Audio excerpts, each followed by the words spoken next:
Okay, look, we're going to get going. Welcome to everybody this morning. I know there's a strict timetable that we're keeping to. My name is Joseph Rivera. I'm a lecturer here, and I direct and chair the MA in Theology and World Religions, a broad and I think interesting postgraduate program. I'm going to talk for about 15 to 20 minutes, and then I'm very happy to take any questions that you may have. You can just type them in. And if there are no questions, I will certainly have my email address and available there. And thanks, Caroline. I'll put up the PowerPoint in a minute. And so that's the plan for today. So let's jump in. We have here the MA in Theology and World Religions here at DCU. You can see it takes place on a very lovely Drumcondra campus called the All Hallows campus, which is a campus that is a couple hundred years old. The buildings are beautiful. There's a brand new theology library that is just a few months old that came from Rathmines, a Jesuit center there. Called Milltown. Some of you may be familiar with Milltown. You used to be able to pursue theological and religious study there not that long ago. So we have the library in a beautiful new space in one of the buildings there you can see on the screen. That's also where the classrooms are. And I often invite students who are interested in applying and say, come on over and let me show you the campus and show you the classroom and the library. And it has a really lovely feel. So I often do. I arrange campus visits regularly with prospective students. So if that's something you're interested in doing, please don't hesitate to reach out to me. So I'm gonna move quickly into DCU is an excellent, well-known university. Often it's associated with business and engineering and the sciences, but DCU increasingly has a visible and well-known humanities reputation and several postgraduate programs, whether you're talking about in the area of ethics and religion. We have MAs in chaplaincy, ethics, religion, theology and world religions, and so forth. And so I'll be speaking today about my particular program, which is here. And so the MA in theology and world religions was traditionally a theological program, but a few years ago we expanded it to include a substantive world religions component and cultural studies component.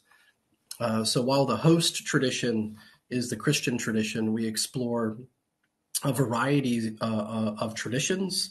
We explore a variety of angles of entry into the study of religion and theology, whether that's politics or whether that's philosophy, whether that's linguistic. We offer languages like Latin and Hebrew and Greek and Arabic, which is very popular. There is no particular faith. You can be of no faith, of in-between faiths. We just ask that you come with an open mind and interest, and with an interest to explore the theological study of world religions. We do offer, I'll get into the particulars of modules and what we're offering and assignments and the thesis towards the end in the next few minutes. But I should say up front, we do offer a full-time 1-year program. And we also offer a part-time 2-year program. I will say I generally encourage the 2-year part-time program in which you can take 6 modules and complete a thesis over a couple of years. That's a much more reasonable time frame. It's by far our most popular track. Most of our applicants opt for the 2-year part-time program of study. Why do this course? The course is the study of religion and theology and world religions in an academic setting, in a university setting. So ultimately your interests will be academic, and it's not a course in ethics or a course in chaplaincy or a course in education. It's the academic study of religion. And so you will have access in that context to academic centers like the Institute of Ethics, here at DCU, which touches on theological questions, not always, but it does. And then we also have the very active Center for Interreligious Dialogue, which is directed by a colleague here, Dr. Peter Admirand. And often that center brings in speakers and offers workshops, and the postgraduate community is often actively engaged in those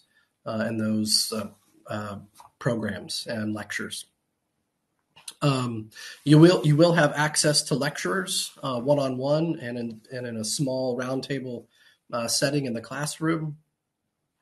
All of the lectures in theology and philosophy and interreligious dialogue and world religions, all of them here publish books and articles and pursue their passion and their vocation in the fields, and are enthusiastic to share that with students. So I think that's a real benefit, that you can just come up and talk to us before or after class and get to know us, and we get to know you. Also, the course is flexible.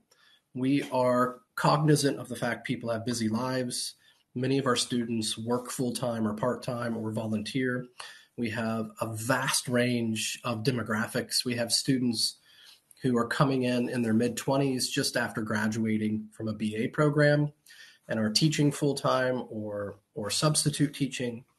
We have students who are busy working full-time in their 30s and 40s, whether they're in IT or whatever other career, and they just have a real passion to study world religions. And then we have many folks in more mature demographics who are retired and have come back to university because it's a passion of theirs. I think that's the best reason to study any postgraduate program. The reason would be, is it interesting? Does it engage you? Does it stimulate you? Is it something you're passionate about? And so we try to make the course fit with your busy schedule. So usually it's 2 evenings per week, Tuesdays and Thursdays. Some semesters we're lucky enough and fortunate enough to host all of the courses on 1 evening a week, usually a Thursday. And the earliest the course will start is 4 p.m. And if we have 3 modules, they'll go from 4 to 6, 6 to 8, and 8 to 10. So obviously you don't have to take all of those modules, but there will be some evening work. What you will study changes from year to year. We offer modules that are drawing on the strengths of research and specialisms in our faculty. So, for example, I'll teach comparative theology, and I'll also teach sacramental and ritual studies. That taps into some of my strengths. We have a philosopher who will teach philosophy of religion and specific readings in the modern tradition. We have some courses on biblical studies and sacred texts. We have those who teach. We have a diplomat who teaches on public theology and peace studies and the importance of religion and world politics and global politics, quite relevant now. Every year we have a course on the Holocaust and modern culture that proves to be popular.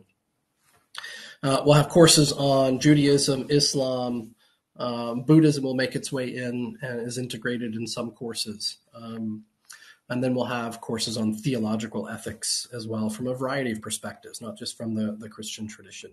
So a kind of world religions perspective on ethics. So let me just give you an example of specific modules that are likely to be offered next academic year. I think most applicants come to me and they say, Joseph, I'm really interested in the program, but I really want to know what you're offering next year. What are the exact modules? So the modules change from year to year. There is something like a cycle, but we refresh the program often, and we have our lecturers offer new programs and new modules, new specialisms. So next year, while this is subject to revision, it looks like we'll be teaching comparative theology, which is just a broad method course on how to compare various traditions without necessarily giving up one's own tradition, but rather finding creative ways to make forays into other traditions that might even deepen one's own faith tradition. Literature and world religions, that's a really interesting, engaging way to explore world religions is through the lens of literature, and a variety of traditions are engaged in that particular module. I know it's very popular. It's in its second time being offered. And then Women and Gender in the Ancient World should be offered for the first time with the New Testament lecturer, Dr. Sarah Parks. And the second semester, you might get something like the following. Professor Carney teaches regularly on Judaism and Islam. So he won't teach on Islam this coming year, but the year after. So this coming year, he'll teach a basic introduction to Jewish thought and to major Jewish thinkers, with a focus on 19th and 20th century thinkers. Philip McDonough is our resident retired diplomat with a vast amount of experience, having posts across Eastern Europe and the Middle East. He has taught this course a couple of times now, and we'll teach it again next year. It's called Religion, Human Values, and International Relations. I do a little bit of guest lecturing in that course. Fascinating course that tries to pull out the concrete public consequences of religion, and also tries to recuperate religion for the public square. And then we regularly offer the Holocaust in modern culture, a compelling course for those of you interested in 20th century culture and European culture in particular. Next year, we'll be offering Arabic and Latin. The year after that, we might have broader offerings of Hebrew, Arabic, Latin, and Greek. And those modules are now offered for credit. We used to ask that you only audit the modules, but they are now available for credit. You can take one for credit, and you'll see why. Otherwise, the whole MA program could turn into an MA in linguistics, and we don't want that to happen.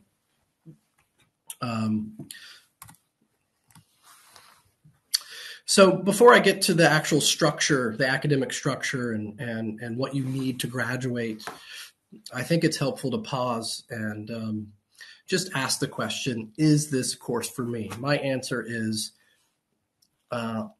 yes, if you're interested in exploring your own faith, or if you don't have a faith tradition, that's fine. If you're just interested in the cultural phenomenon and of religion and religious experience, then yes, all students from all backgrounds are welcome. It would be ideal if you're working in religious education, journalism. We've had students go on and work in actual faith centers or parish centers, chaplaincy. So there's a variety of career trajectories.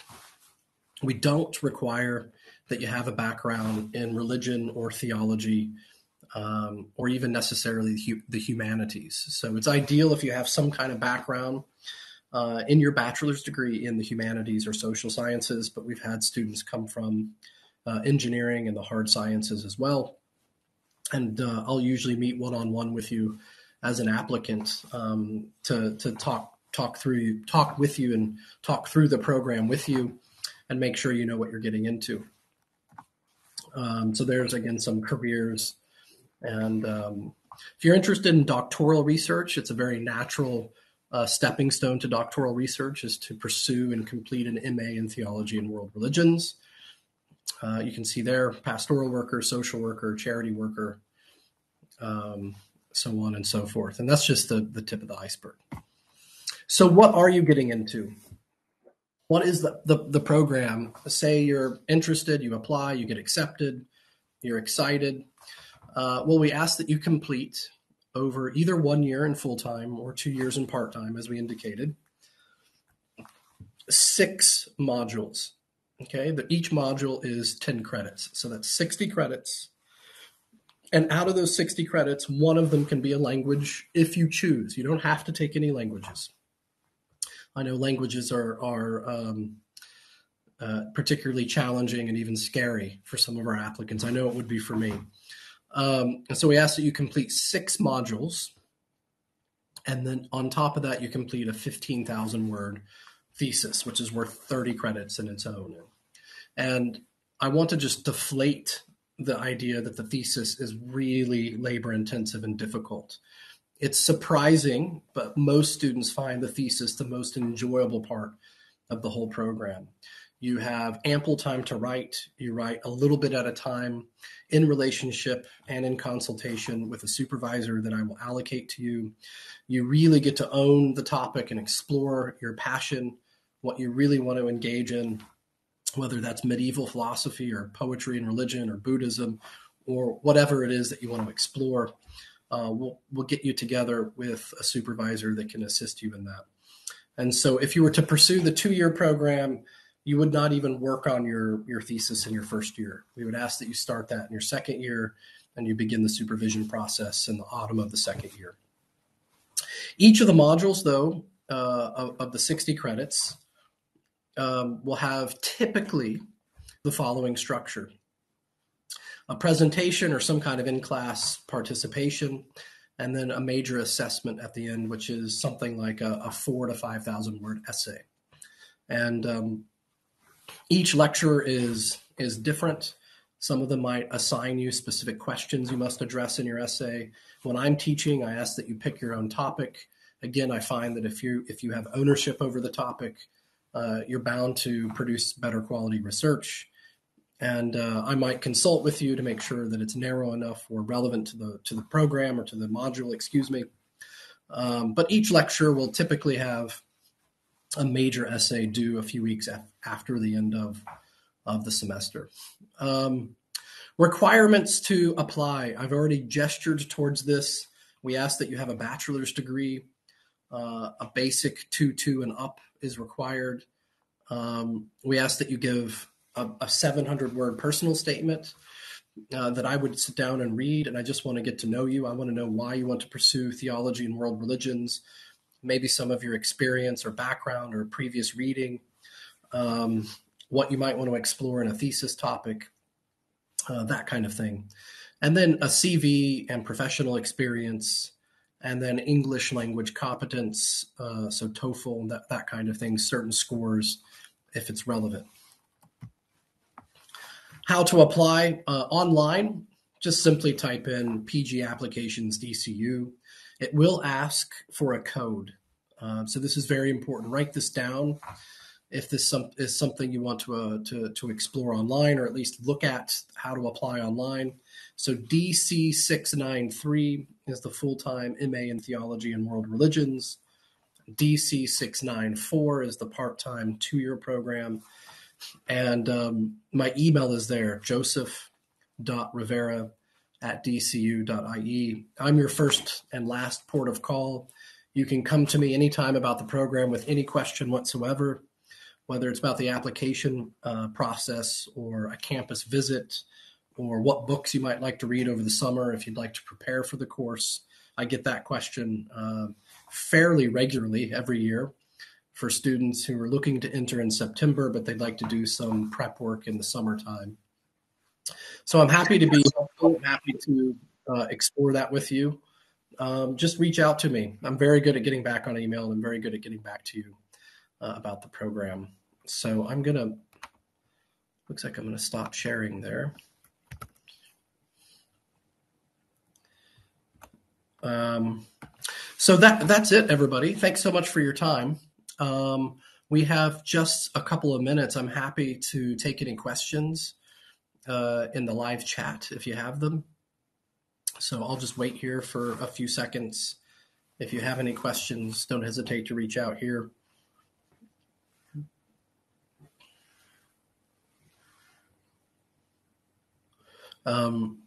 Otherwise, you can reach me at joseph.rivera. Why don't I type that into the message? That's my email.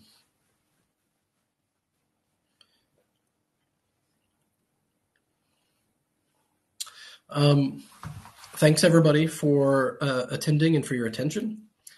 And I look forward to speaking with some of you further about the program. I think at this point I'm going to stop. Thanks to Carol and to Caroline for your assistance. And thanks, everybody. Have a great Thursday.